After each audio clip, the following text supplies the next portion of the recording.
ថ្ងៃនេះយើងនឹងនិយាយទាក់ទងអំពីវិធីសាស្ត្រនៅក្នុងការធ្វើជីកំប៉ុស្តហើយជីកំប៉ុស្តនេះមានពីរគឺជីកំប៉ុស្តគោកនិងជីកំប៉ុស្តទឹកតែឥឡូវនេះយើងនឹងនិយាយទាក់ទងអំពីវិធីសាស្ត្រនៅក្នុងការធ្វើជីកំប៉ុស្តគោកដើម្បីដឹងថាវិធីសាស្ត្រធ្វើយ៉ាងណាខ្លះយើងទៅតាមដានទាំងអស់គ្នា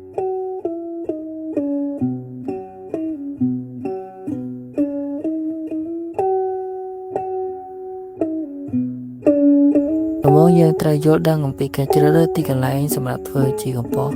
ជាមុនសិនដោយយើងជ្រើសរើសកន្លែងណាដែលមានម្លប់ឆ្ងាយអំពីប្រភពទឹកនិងមិនត្រូវធ្វើនៅលើទិសខ្យល់បក់ឡើយជៀសវាងចាស់ក្លិនមិនល្អទៅកន្លែងដែរមានប្រជាពលរដ្ឋរស់នៅហើយសម្រាប់ការរក្សាទុកនេះយើងអាចជីករណ្ដៅក៏បានឬក៏សង់រោងទៅតាមទំហំណាមួយដែលយើងចង់បានដើម្បីដាក់នៅបរិមាណជីកំប៉ុស្តនោះហើយមួយទៀតយើងអាចរក្សាទុកវានៅក្នុងថង់ប្លាស្ទិកជាដើមឥឡូវនេះយើងនឹងនិយាយទាក់ទងអំពីវត្ថុធាតុដើមនិងសម្ភារៈដែលយើងប្រើប្រាស់នៅក្នុងការផលិតជីកំប៉ុស្តនេះហើយវត្ថុធាតុដើមដែលយើងប្រើប្រាស់មានពីរប្រភេទគឺវត្ថុធាតុដើមដែលមានពណ៌បៃតងឬក៏អាសូតនិងវត្ថុធាតុដើមដែលមានពណ៌ត្នោតឬក៏កាបូនហើយវត្ថុធាតុដើមដែលមានពណ៌បៃតងមានដូចជាស្លឹកឈើដែលមានពណ៌បៃតងកាកសំណល់ផ្ទះបាយមានដូចជាបន្លែនិងផ្លែឈើដែលរលួយ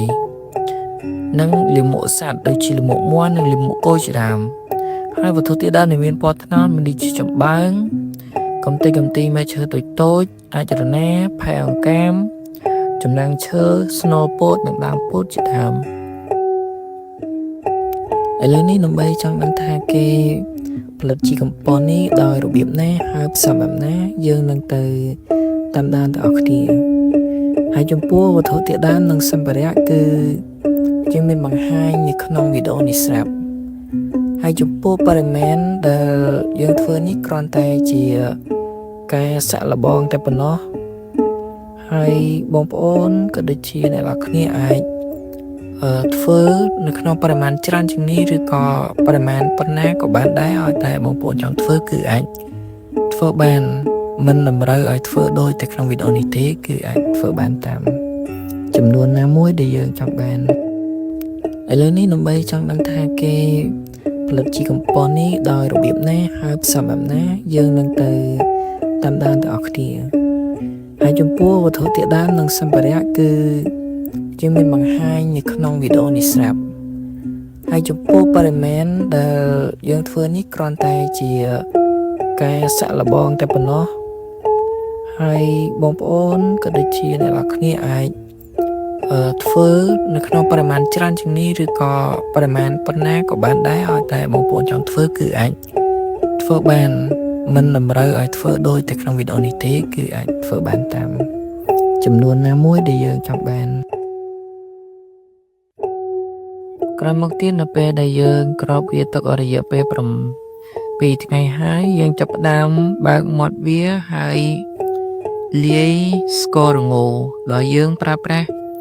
នៅបរិមាណស្ករល្ងចំនួន2ខាំលាយជាមួយទឹក10លីត្រហើយស្កោចនៅពីលើជីកំប៉ុស្តរបស់យើងដោយយើងធ្វើការត្រឡប់វាចុះឡើងឲ្យសព្វចូលគ្នាហើយបន្តមកយើងក្របវាទុកវិញ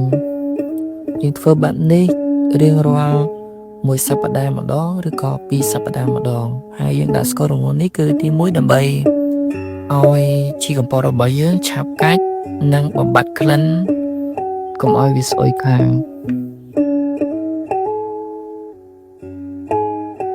ហើយរយៈពេលដែលជីកំប៉ុស្តរបស់យើងអាចយកទៅប្រើប្រាស់បានគឺចន្លោះពី2ខែទៅ3ខែគឺបងប្អូនអាចយកទៅប្រើប្រាស់នៅលើដំណាំផ្សេងៗបាន